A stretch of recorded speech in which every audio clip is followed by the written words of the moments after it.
ছাগল চুরি করতে গিয়ে হাতে নাতে ধরা পড়ল দুজন। বৃহস্পতিবার অন্ডাল থানার অন্তর্গত পোরাশকোল এলাকায় ছাগল চুরি করতে এসে স্থানীয়দের হাতে ধরা পড়ল দুই চোর।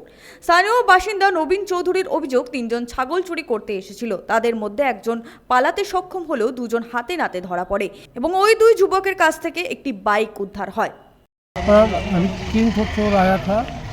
3 चोर आया था तो एक चोर बकरी लेकर भाग रहा था और भागने के बाद में तो निकल गया बकरी लेकर के।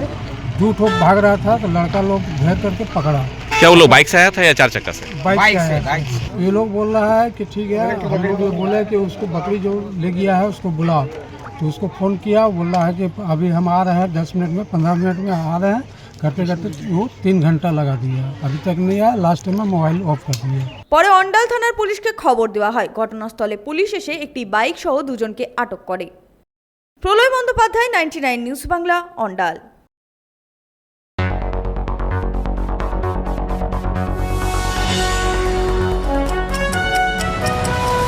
আপনারা দেখছেন 99 নিউজ বাংলা। বদলাবো আমরা।